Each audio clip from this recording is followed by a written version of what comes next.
That means you're on now because that record's finished. I know it's a long time since you've heard it, but usually when they get to a fadey bit, it's near the end. Right, hello. That was from 1997, and this is David Essex, the man who sang that all those years ago. I know, I'm a soul man. Yeah, that was. You were doing your front, a bit of Otis in there. I mean, it was the big influence, wasn't it? All the blues in the 60s. First bands that I played in were blues bands, so everybody wanted to either sound like Wilson Pickett or Otis Redding, and we all were got all that going on. But amazing to hear that. It's funny, it's a very emotive music, and it takes you right back to, well, it took me right back to actually when it was recorded and all that. Do you find music emotive? Oh, yeah, absolutely. I'm often driving along and you're hearing something, and it is like having an acid flashback. It's like having a music flashback. You're like, where was I when I bought this, or where did I hear this, or what part of my life was this heavily involved in? But I think it's very important, you know, when you're in your teenage years as well, you know, there are specific songs that mean kind of, you know, take you straight back to where you were. I would say more so for you because that was your single. And that would have been a very exciting thing to bring out. Mark, that wouldn't take anybody anywhere. Only me. I think I was about 18. I was not when that came out. Really? Yeah, but I looked older. But when your sort of big hit, the first period of your sort of hits, Rock On, all that sort of thing, so I was about 12 in Swanley School, so not your fault at all, but it brings back memories that are not necessarily all that, you know, I think, oh yeah, I was probably just getting my head kicked in for no reason at all around the back of Caxton House Block when that was number one. And that was the soundtrack to your life at the time. It is weird though to think of 40 years in showbiz. It is, or is it longer than that? I don't know. No, well, I mean, I started off, I suppose, as a sort of semi-pro musician, I suppose, when I was about 15. So I'm 57. Wow, so 42. Yeah. Ish. But, you know, as Mark said, I mean, not really much happened. I didn't write the songs I did in the 60s like that one. I didn't know I was a writer until I wrote Rock On. And when that became successful, you think, oh, yeah, I write songs. So what is it like, in that period, you would have been a little bit like the sort of artists in the charts now that we all go, oh, well, what's the point? They're just, you know, they're singing a song that someone else has given them and a producer presumably has chosen it for them and everything. Yeah, but that was usual then, Mark. Yeah. You know, there were very few, it's like when I did a film, That Would Be the Day, you know, the subject matter was basically that we were English, we didn't know how to write songs, you had to be American. And it wasn't until Pete Townsend, John Lennon and all those people that you thought, oh yeah, well, perhaps we could write songs. You don't have to be American. So as a singer then, you know, first of all in blues bands and then doing this sort of soul stuff, you didn't know you were a writer. You thought, well, you can't really do that. It was only when I got frustrated with the kind of songs that I was being given. I mean, there was one stinker called Thigh High. That was about miniskirts. Dig them dimples on them knees. And when it came to that, I thought I've really got to write my own song. Give me some more of that one. She's a dolly girl. Look at her. I can't remember, thank God. But I mean, it is a shocking record. If anyone's heard it. Oh, is the library open today? Oh, shut up! Can we try and find Thigh High? Oh, it's luckily for you. Thank goodness. I was looking last night at a list of your old songs, and I noticed that one. And I thought, oh, it might be about boots, but anyway, it was. No, it was a big deal for me. It was it was produced and written by this black guy from Chicago who worked with Tamla and all the rest of it, J.J. Jackson. You remember him? I know. Yeah, he's a great singer, J.J. Jackson. Well, so I thought, well, this would be credible. This would be happening. We did a couple of nice songs, but then he came up with this one because it was the era of the miniskirt. Oh, it was a stinker. See those dimples on them knees, and that's how I sang it. But you know, a lot of people go on about the sort of the artistry of the songwriter or the singer, and I always think when people say, oh, and I've got nothing against the bloke, I know very little of his work, Will Young, for example, who I'm sure is a good singer, because you have to be, to win one of those competitions, you have to be able to sing.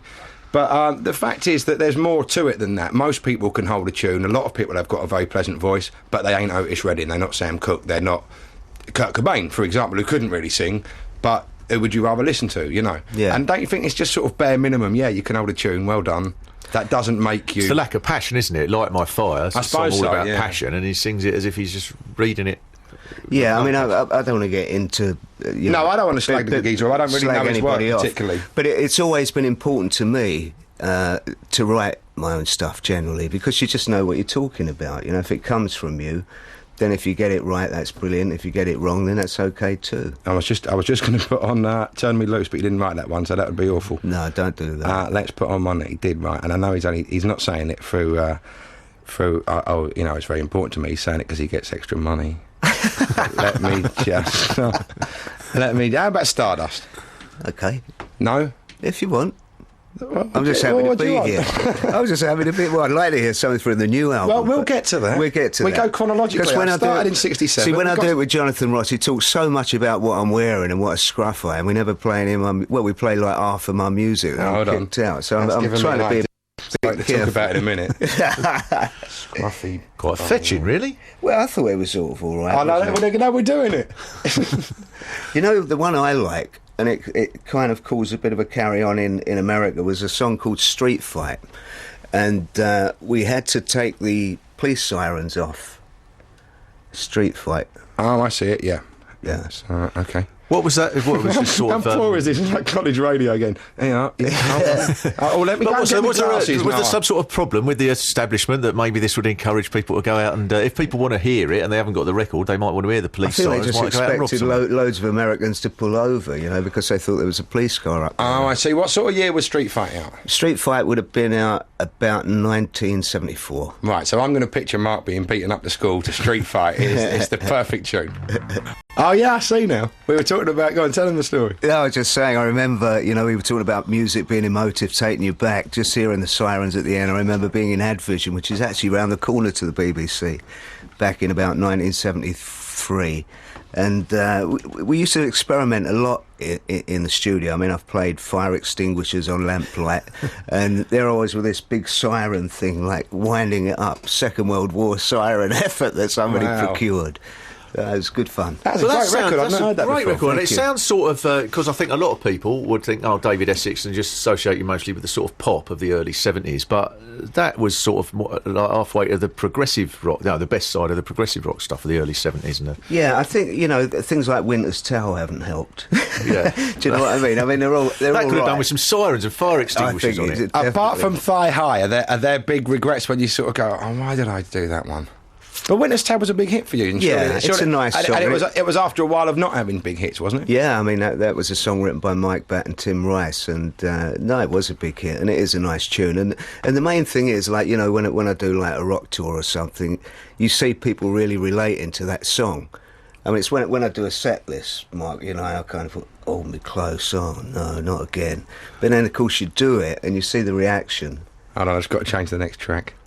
What are you going to do? Well, I'll be close, of course. and it's brilliant to have written and sung songs that people have related to over the years. It's a great honour, really. It's a funny thing, songwriting. It's not a tangible thing. I mean, I know great virtuosos who are much better musicians than me that can't make up a tune. I think it's a very odd process, songwriting. I mean, when I sat down and wrote the new album, you always think, can I write any more songs? Because somebody added up with the film music and ballet music. I've done musical music. I've done all the rest of it. It's about 2 days and 2 nights worth of music. Wow.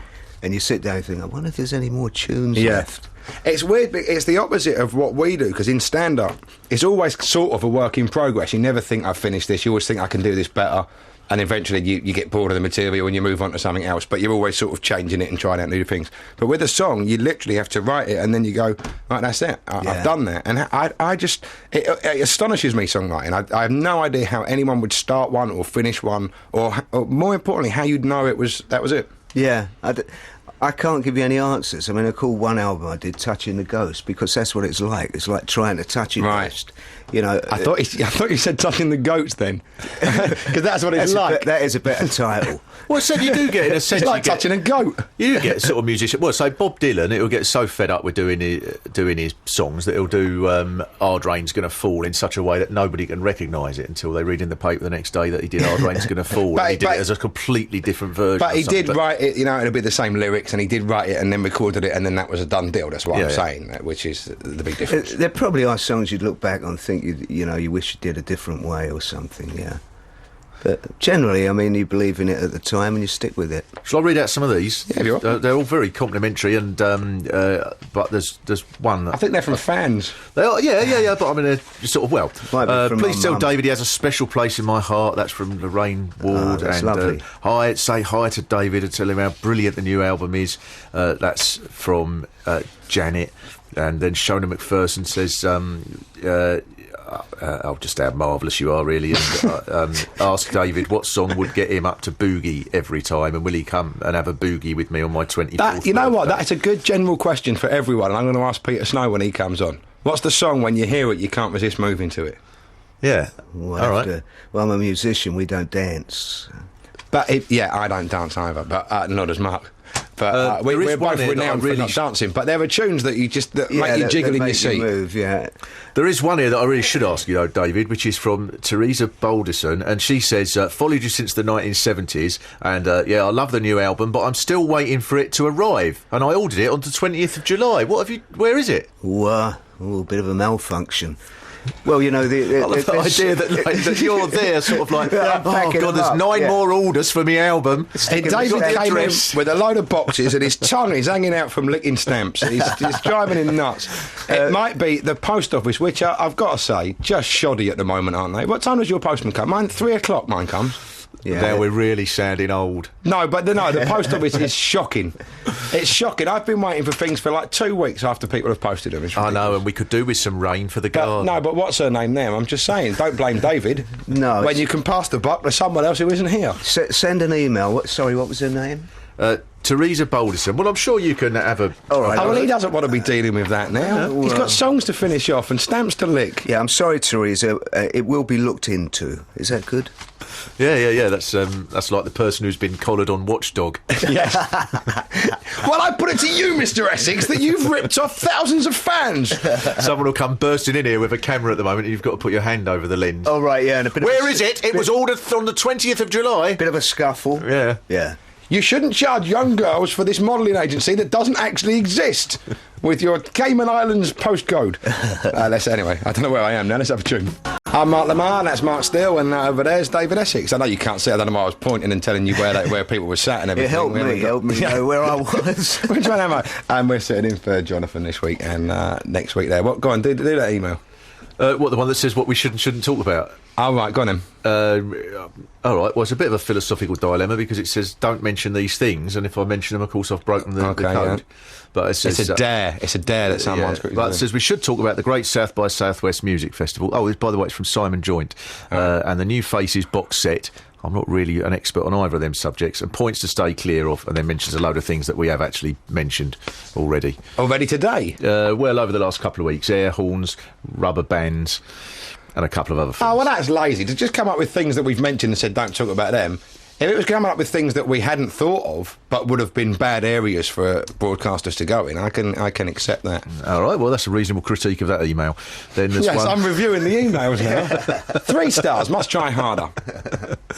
And another one that says, please tell David his album is great, especially Tell It to My Heart, and looking forward to seeing him in Bromley. That's from Jill.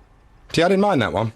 That was better than the one about things not to talk about. That was a positive one. That was saying, I like this is a good thing, and I'm looking forward to it. The other one was saying, something that you're probably not going to do, don't do it. Yeah. You send these to Richard Madeley. Have you seen what Richard Madeley did this week? We were talking about a word, words when they become reclaimed and then declassified, and you can use them and you can't use them. Yeah. Richard Madeley called a lesbian a dyke. I don't know if it was this week, but it was in the news this week. And of course, unless a lot of those in Holland. yeah, exactly. And as you are a lesbian, you can't really use that term. You understand exactly that that's their word for them to use about themselves. You can't use it. And Richard Madeley, in his defence, said, I thought it was a hip word to use. Now, can I point out, the word hip has not been a hip word to use for a long time. Since 1969. Yeah. Probably. Yeah. But he, we all know what goes through his mind. Nothing. Yeah. Next week he'll say, I just thought I was being wicked. Yes, and dope and fresh and deaf and stupid. Yeah, all right. Now we've got my safe wife, Judy, coming up. Sound. Yeah, large in it. Is that one? Is that one that you use? Large in it with a little piece about I'm marmalade. making an effort. I suspect because we're all of an age that if there's any word we think is current, then we know it's not. By definition, if I think, the kids are saying that, I know that they're absolutely not. Except that then when you have, because my lad's nearly 8, so he comes home with things that, like, libs. Have you heard this? You're taking libs, Oh, yeah, man. no, I like that one, yeah. Libs is good, yeah. What was that other one that you're telling me about? My life. What is it? All my days. All my days, that's it. Apparently kids say that. Yeah? I don't know what it means, but it's not really for me to know what it means. This is so fantastically sort of getting into, like, old radio too. Well, apparently they're saying things like all my days and libs. I don't know what they mean, but if you do, you really are listening to the wrong station. Oh, but I love the fact that I don't know what they mean. They say, we shouldn't know. No, exactly. It should be young underground slang. Although if your kid's 8, it's probably not the cutting edge of slang either. There were probably 15-year-olds going, listen to him. It's like saying wicked or cool or, let's face it, hip. We'll be back after the news with more from David, and with Peter Snow and Ronnie Ancona. 88 to 91 FM, you're listening to Radio 2 from the BBC. Well, I answered the question. I asked you both it, and you both just ignored me and went other ways, but that's a tune that if I were to hear it, I'd be jiggling about and wishing that I wasn't so self-conscious that I don't dance. You must dance. Try a little tenderness, so it's ready. What, you dance to that? That's not even a song you can dance to. That's a sort of slow one. No, but you'd move about, you'd particularly at the end. You'd want to emote, the second half of it, definitely. Yeah. The one that gets me a lot of reggae gets me going. Exodus. I think it's that. You know what they are? These are tunes for people who don't dance, aren't they? You can just sit in a chair and groove to it. Exactly. And you can move very slightly and go, I'm dancing there. Well, maybe not your sort of Guns and Navarone or something like that. That's you cool, definitely want to jump out to that. You would, but let's face it, none of us would. I'm surprised with you, though. All the musicals you've been in your life, I would have thought that you'd have had, silver legs.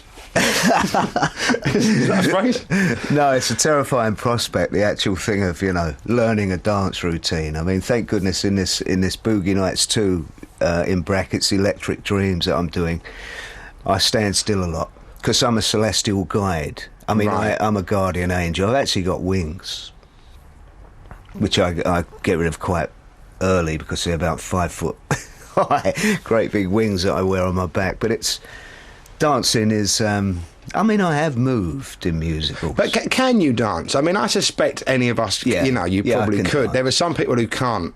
No, I can dance. I started as a drummer, so I have a fair idea of rhythm. Because I saw the tour when Dylan decided to not play guitar but to dance about the piano. And when he moved away from the piano. No, he just I can't remember. No, I think he took his guitar off and started to dance. And it was one of them people you think you don't really deserve a backbone if that's what you're going to do with it. Donate that to one of those people who hasn't got a backbone. Well, those people in hospital waiting for a backbone donor. What are you doing, Dylan? And it was really shocking and embarrassing. And also, if one man's made music that you shouldn't be dancing to, it's Bob Dylan. Yeah. There's not many DJs who'd go, okay, right now it's many happy returns, and here's Masters of War. All get up and dance to this. I thought you were going to use one of the little phrases that we shouldn't be using. Yeah, it's some death-banging monster madness Dylan. Yeah, could have gone that way. We could have gone that way, and I chose to myself. Tell us about Boogie Nights 2, because Boogie Nights 1 was like a 70s musical. Are they sort of light on the plot, these things? I haven't seen... well, that's the thing with this, because I wasn't going to do anything this year. I was just going to write and record the It's Gonna Be Alright album. I wasn't going to do we do these big tours that go on forever, about 55 dates, and I wasn't going to do one this year. And this script came over, and I was a bit dubious, because I thought Boogie Nights and all that, I never saw the first one. It just seems to me they just whack a load of songs from a particular era into a very thin plot. But when I read this, it's actually very interesting. I mean, basically, quickly, the plot is that the central character, who's called Roddy, played by Mark Jones, has a terrible accident at the beginning. It's his funeral. And then I turn up, and he's in a coma, and I guide him through his life in flashback, and his life takes place in the 80s. So at the end, there's this kind of game show setup where he's got various choices which will help him to return to life or not to return to life. And inside the plot... Don't spoil the ending, although I think I know where it goes. What a terrible downbeat ending that would be, wouldn't it? And then he dies again. Sorry, mate, you're dead. But even if he died, he'd be up... Fade to grey by Visage. He'd probably be up in heaven with me, see St. Peter, the guardian angel. But it has got a good story. It's got a lot of good tunes in. It's got a couple of mine in. not saying that mine are good, but it's got Me and My Girl nightclubbing in. Right. And a song from the last album, Picture This Sky, because obviously if I'm an angel, there's a lot of sky about. But I'm enjoying it. It's a massive tour. It starts in Bromley, as somebody We've got said. some dates here, actually. I'll give them out. But is it because the first one was the 70s and this one's more the 80s, is that right? It's more the 80s, Mark, yeah. So what sort of... Oh, you don't sing all the songs, then? No. It's not like a karaoke do? No. I mean, give Boogie Nights the first one its due. It was the forerunner of all the shows that have come along, like, you know, the Rod Stewart show, the Queen show. And Save the West End. Yeah. All of those things. And I know all the drama critics and everything are tearing their hairs out. Their last hair. If critics are tearing their hair out. No, hairs was fine. The format is very popular, but I think with this show there is actually, you know, there's some conflict, and there really is like a storyline that's kind of interesting. Oh, let's give out your website address, because I know a lot of your fans get in touch with you that way, particularly with complaints about CDs that haven't turned up and stuff. Yeah, it's very easy. It's www.davidessex.com, and that's where you can get hold of the new album, and there's a guest book. You can let me know what you feel about this, that and the other. And is it always nice, the guest book? It is generally, thankfully. You know, it's very, as I said, it's been an incredibly long and supportive career, you know, as far as people are concerned, and it seems to be that way. I mean, apparently the advance for this show is very good, and you know, we still sell lots of albums. In fact, the last album, because you don't get a chart number if you do it this way, would have been top 5.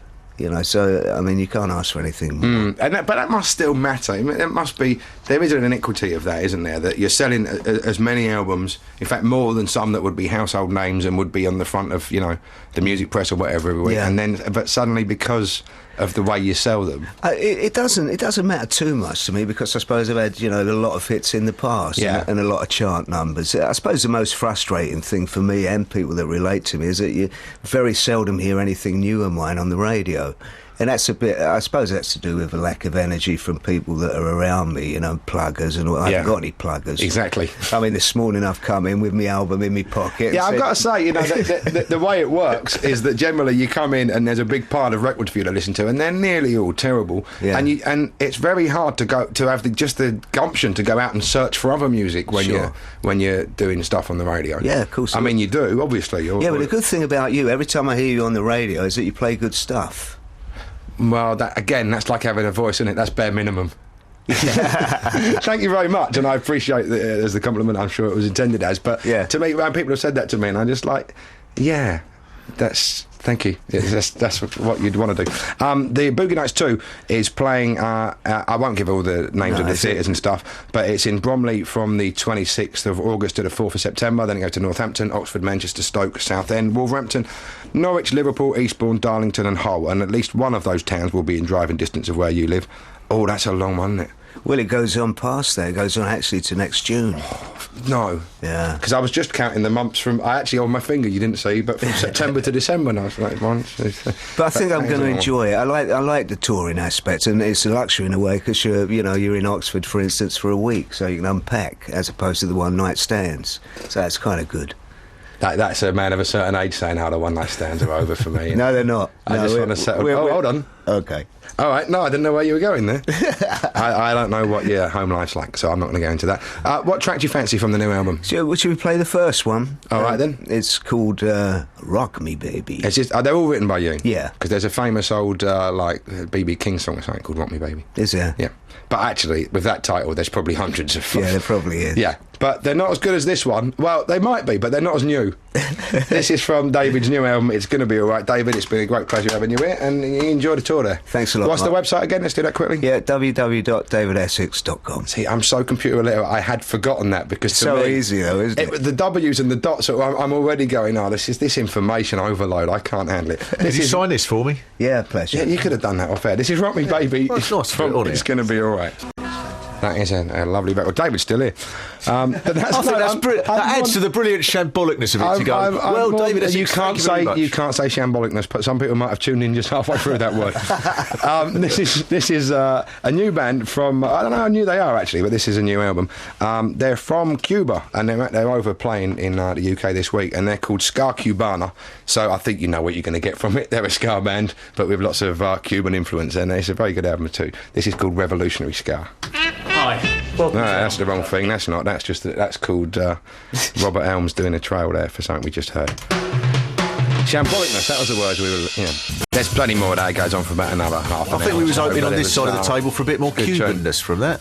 There was no doubt in the scar, but all right, let me just play you a bit of another track. There'll be some Cuban. Oh no, that's another. Happens to be another ska one. They tend to dip between the Cuban and the ska. yeah, no, we I want know to quite a whole album. Yeah, we want something with maracas and with a Fidel speech in the background. Now it's going to be one of those things where I have to prove a point, even if it means the listening public have to listen to the whole album. Sampled Che Guevara is what we're after. Oh yeah, this sounds more Cuban.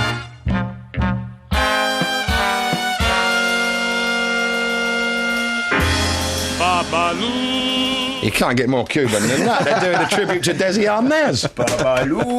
David Essex is still here, by the way, because I know the David Essex fans. No home to go to. They would have turned the tape recorders off for their archive, and now they'll be going. Now this bit will be a bootleg bit that will be selling for thousands of pounds in years to come. This will be on the DVD extra that he really stayed after he said goodbye. But no, returning to my shambolicness claim, I think there's something brilliant about this sort of. The classic way a radio interview should go. Well, it's been fantastic having you in. Good luck with the tour, David. Thank you very much, David Essex. But then you come back. The record ends, and he's. You know what? If someone doesn't take the point, you pass a baton. I know. That's your part of the race over. David just went, hey, whatever. You know what I mean? We could all run around the track for a couple more hours. It was fun. And I'm happy that he's here as well. Have you ever met Peter Snow? He'll be coming in soon. No, I haven't, no. And I am nothing but in awe of virtually all newsreaders. I despise virtually everyone on television. But those news people, you'll think, oh, they can actually do it, the broadcasting thing. And I often play this game with people, and I say, go on, name 6 people on television that are even adequate. Some, you can have very good if you want, but just adequate, who can just get by. And they always mention Jonathan, they mention Ant and Dec, and a handful of others, but they can very rarely get up to 6. And yet, if you include your news broadcasters, it's very hard, especially the older ones who've been around for a while and know their job. It's very hard to pick one that can't do his job. Yeah, well, that'd be fun, wouldn't it? And today in Guatemala, oh God, hang on, something happened out there. Oh God, I'll tell you what, I'll put a record on and we'll get back to the earthquake. That's exactly what we've been doing, I suppose. If I played the game with radio, I wouldn't be on that list either. Peter Snow does all the kind of visuals, doesn't he? He's famous for the swingometer. Yeah, I love all that stuff. Yeah, and fantastic enthusiasm about something like a by-election in Waltham Forest or something like that. And if this was to be repeated, of course it won't be, but if it was, then this would mean, I think that's... Yeah, but it seems genuine, because I couldn't do that. I'd be... cares? Someone you're never going to hear from again is going to win in a place that you've never heard of. That's all that matters. And I'd be like, then it would be over in a few minutes. I couldn't do that 6 hours or whatever he does. It must be longer than that when he's. Well, we can ask him at the end of a minute. I don't know why I'm doing this interview with you two when the actual man sat outside, and we can talk to him about Battlefield Britain, which we'll do after. I want to play this tune. I played it last week, and we had a few emails saying how much they enjoyed it. One of them said, John, don't know what your name is, but John said, can you give us more information? I can't, it's just a demo, and like I was saying last week, of all the years I've been receiving demos, it's the only one I've been genuinely excited about and really, really wanted to play on the radio. Sometimes you think, oh, maybe I should play a demo, but then you know in your heart of hearts they're not really that good generally, but this one is just fantastic. It's called Black, and it's by a bloke called Pete Williams, and unfortunately you can't buy it, but I'm sure at some point soon it'll be out somewhere.